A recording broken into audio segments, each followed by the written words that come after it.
नमस्कार दोस्तों, आप सभी का स्वागत है हमारे चैनल पर। और आज मैं आप सभी के लिए फिर से लेकर आई हूँ आषाढ़ मास में पहले रविवार की व्रत कथा। एक बुढ़िया थी, उसका नियम था प्रति रविवार को सवेरे सवेरे ही स्नान आदि कर घर को गोबर से लीपकर फिर भोजन तैयार कर भगवान को भोग लगाकर स्वयं भोजन करती थी। ऐसा व्रत करने से उसका घर अनेक प्रकार के धन धान्य से पूर्ण था। श्री हरि की कृपा से घर में किसी प्रकार का विघ्न या दुख नहीं था। सब इस प्रकार से घर में आनंद रहता था। इस तरह कुछ दिन बीत जाने पर उसकी एक पड़ोसन, जिसकी गौ का गोबर वह बुढ़िया लाया करती थी, विचार करने लगी है, वृद्धा मेरी गौ का गोबर ले जाती है, इसलिए अपने गौ को भीतर बांधने लगी।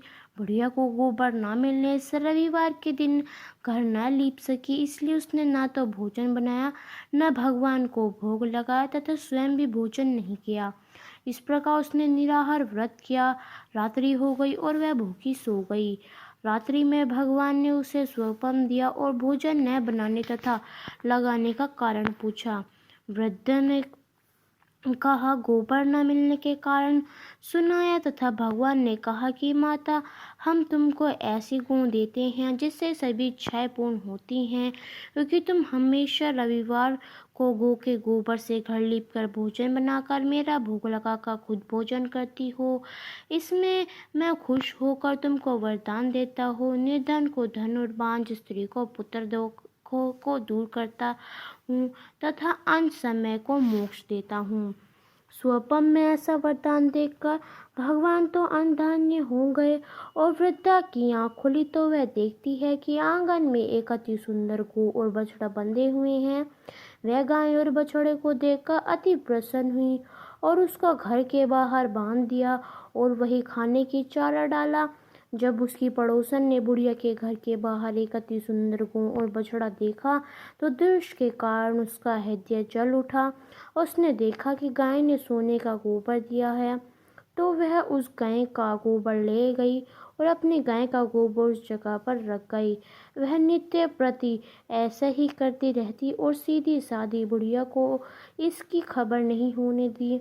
तब व्यापारी ईश्वर ने सोचा कि चालाक पड़ोसन के कर्म से बुढ़िया ठगी जा रही है, तो ईश्वर ने संध्या समय अपनी माया से बहुत जोर से आंधी चला दी। बुढ़िया ने अंधेरी के भय से अपनी गौ को अंदर बांध लिया। प्रातःकाल जब बुढ़िया ने देखा तो गौ ने सोने का गोबर दिया है, तो उसके आश्चर्य की सीमा नहीं रही और वह प्रतिदिन गौ को घर के भीतर बांधने लगी। उधर पड़ोसन ने देखा कि गौ तो घर के भीतर बनने लगी है और उसका सोने का गोबर उठाने का दाम नहीं चलता, तो वह ईर्ष्या और ढाल से जल उठी और कुछ उपाय न देख पड़ोसन ने उस देश के राजा की सभा से जाकर कहा, महाराज, मेरे पड़ोसन में एक वृद्धा के पास ऐसी गौ है जो जैसे राज्यों के ही योग्य है। वह नित्य सोना गोबर देती है।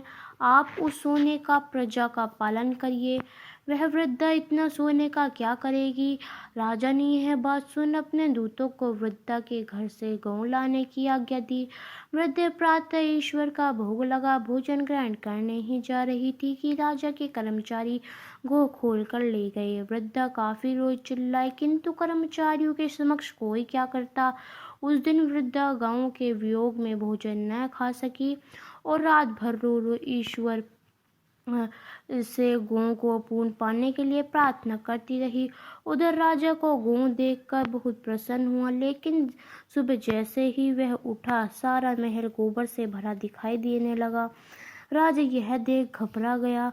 भगवान ने रात्रि में राजा को स्वप्न में कहा कि हे राजा, गाय को वृद्धा को लौटाना में तेरा भला है और उसको रविवार के व्रत बहुत से धन के सम्मान के सहित गौ और बछड़ा लौटा दिया जाए।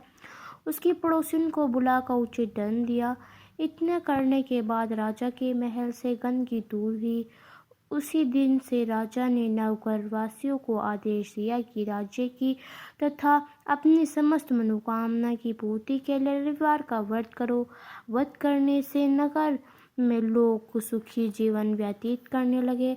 कोई भी बीमारी तथा प्राकृतिक का प्रकोप उस नगर पे नहीं होता। सारी प्रजा सुख से रहने लगी। तो ये था हमारी आषाढ़ मास में पहले रविवार की व्रत कथा। आपको कैसे लगी हमें कमेंट कर ज़रूर बताएं और अंत तक हमारे साथ बने रहने के लिए आप सभी का बहुत बहुत धन्यवाद।